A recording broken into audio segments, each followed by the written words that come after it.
This channel is called Based Conservative, the Based Conservative on YouTube. This is a black professor. This man is very, he's not just some mid type person. This guy is the top of his game, okay, in his field. He's like the number one, it's like Ben-Hur, Thomas Sowell, Jordan Peterson. This guy is the top of the top when it comes to that type of thing. He is the number one guy, okay?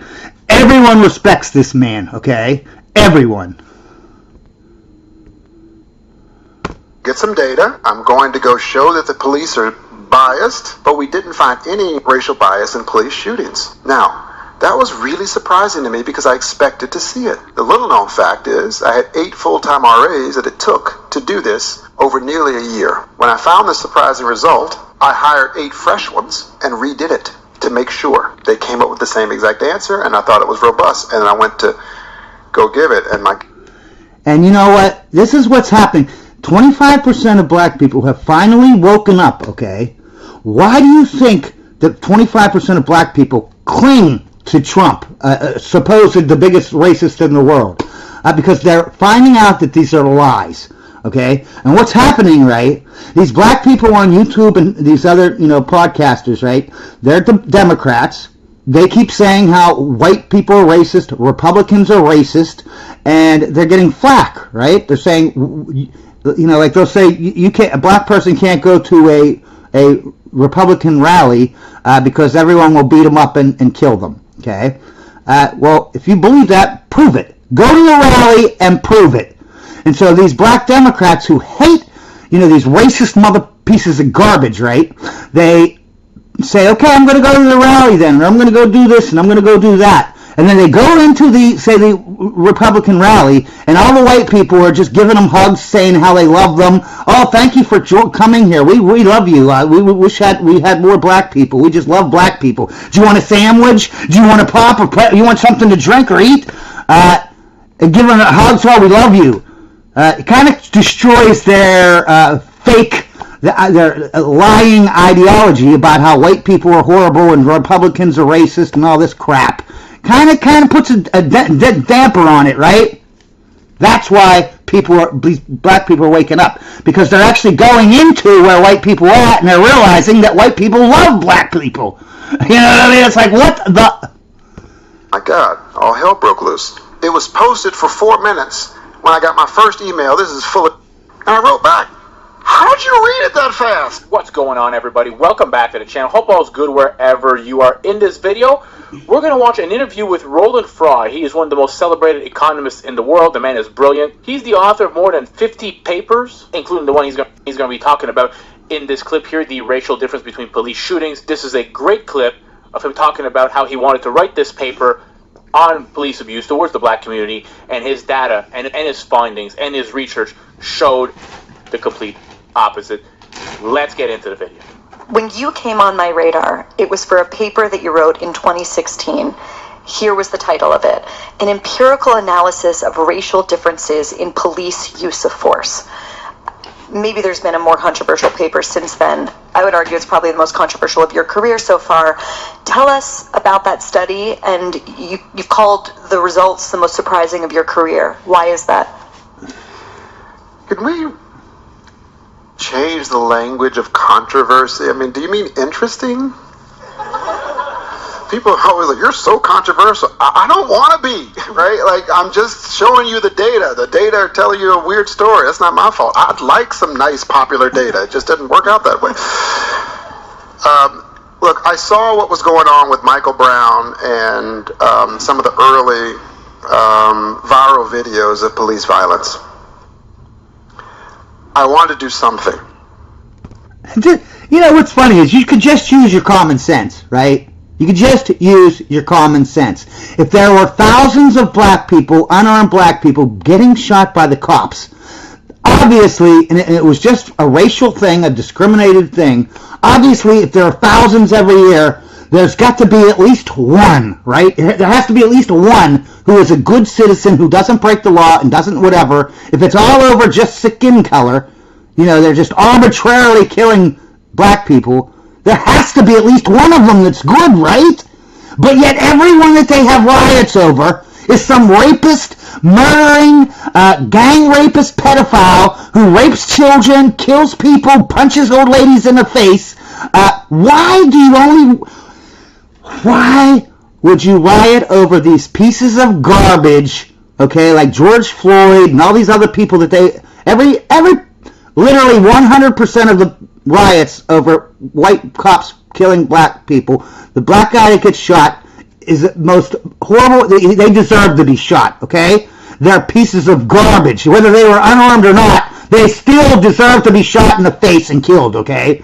Not because they're black, because they're pieces of garbage. And my whole thing is if there's so many good people being killed, why are you only rioting over rapists and murderers?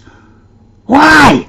Because there are no good people getting shot in the head. It's all a lie. Just like why is it all the white supremacists now are all black? Like, what is it, the Proud Boys? I've heard about the Proud Boys. Then in that January 6th thing with the riot, he gets caught, the president of the Proud Boys. Yeah, he's Hispanic. His last name is like very Hispanic, like Gonzalez or something like that. Then I find out the number 2 guy is half black and half Hispanic. I'm like, is anyone in this white supremacist group, or any of them actually white? You know what I mean? Why are all the white supremacists, except for Trump, why are they all black and Hispanic? That makes no sense. If there's so many white supremacists, why don't you show them instead of these black white supremacists? Because there are none, obviously. I can just use common sense. I don't need data. But protesting is just not my jam. I'm not saying that people shouldn't protest. Go for it. But it seemed hot outside. I just didn't want to do it. And so I thought, I want to do something. And the only thing I know how to do is I'm one of the world's biggest data nerds. So I said, this is going to be the easiest paper I ever write. I'm going to go get some data. I'm going to go show that the police are biased. Finally, people are going to like me. And my grandmother's going to go, you showed that the police don't like black people. Really? What are you doing up there? Right? Like, this was I had it all laid out. And then I had dinner with a colleague of mine, and I was telling him about my plan. And he says, you know, Roland, when you work on schools and other stuff like that, you really just are in the schools. And so it's weird for me, strange, that you would just download police data and not understand more about the police. He says, I wonder what the police are maximizing. A very econ kind of thing to ask. I wonder what the police are maximizing. And it dawned on me in that moment, I didn't know. Nor did I think I cared. So I said, okay, fine. I didn't give him credit in the moment, but I left and said, you know what I'm going to do? I'm going to go figure out what police maximize. So I set up ride-alongs in Camden, Philadelphia, Houston, some places in Massachusetts to ride along with the police. Now, back to 1991. I don't like the police very much. I don't. What had been your experience with the police? I had been roughed up by the police. I've had guns pulled on me. Mind you, they pulled me over, and I decided it would be a good idea to get out of the car and walk away. See, this is the trick of, they tried to get police to get these body cams. It all backfired because this myth that black people teach their children, you got to be, when you get pulled over, you put your hands up onto the 6 and 10 onto the steering wheel. You say yes sir and no sir, and that's what, and these black people just tell their kids that, and then the kids get pulled over by the cops. The racist cops just shoot them in the face for no reason. Yeah, then we get all these body cams and we see black people are not putting their hands at 2 and 10. They are not teaching their children to respect the police's authority. They're told to just do anything you want, and this thing about how they're afraid. I'm so afraid of you. I'm so unsafe. I need a safe place because I'm a little bitch. I'm a little bitch black person. Yeah, I'm unsafe. Maybe you ain't unsafe. If you're unsafe and you feel like the cops are going to shoot you, you wouldn't act the way they act when they get pulled over, which is total disrespect. Totally.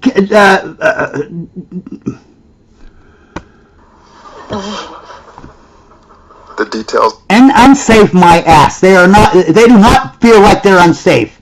What's screwed up is you can have a black guy literally with a white guy on the ground who's handicapped, right? The white guy, and the black guy is kicking him. In that black man's mind, he's thinking, well, I'm being oppressed by this guy. Well, he kicks the guy on the ground, kicking the white guy. He's thinking in his mind, I'm oppressed by this guy. He's the bad guy. Well, he continues to kick him. That's the kind of mentality that 75% of black people have. And it's not their fault. It's not because of their skin color. It's because the deep state has indoctrinated them. You go to these schools.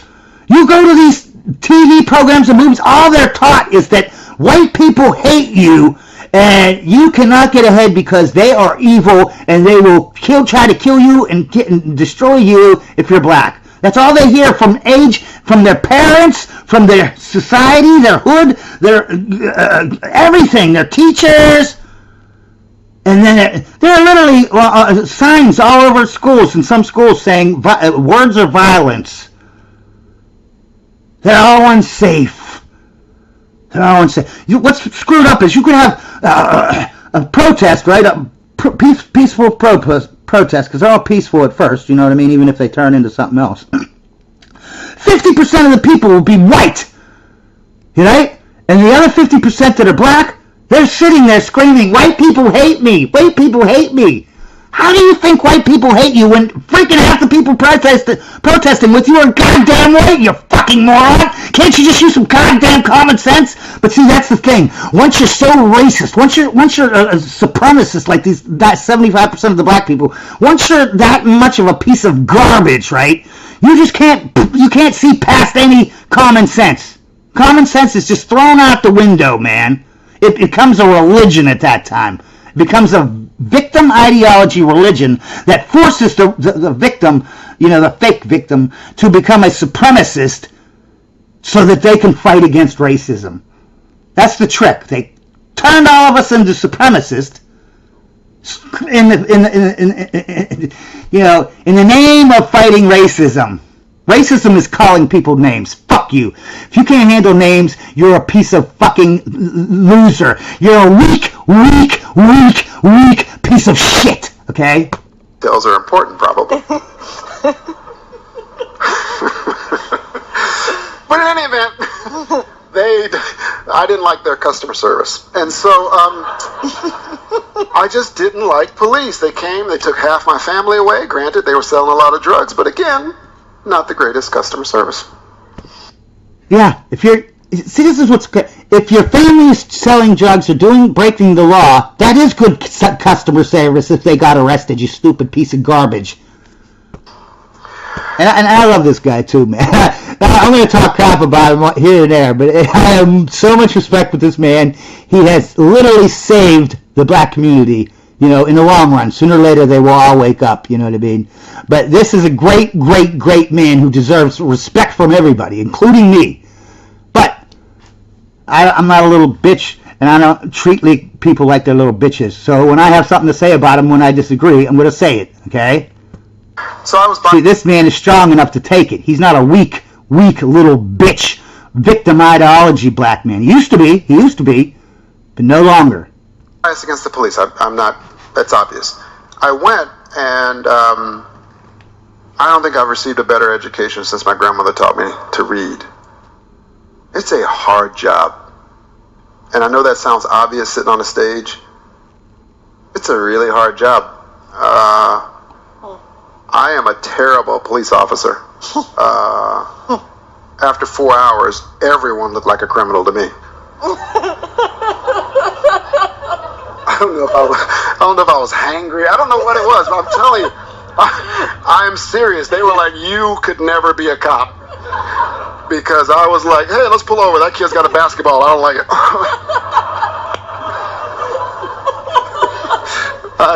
I participated in these weapons training thing, not real weapons, relax, but like these weapons trainings where there's simulations, and some guy, like I'm in the building, the guy walks out, he's got a baby, I shoot the guy right in the head, and they're like, what was about the baby? I said, sorry, I didn't see the baby. I was a bad police officer. But what I really did, I'm serious. I Yeah, when these cops have to make a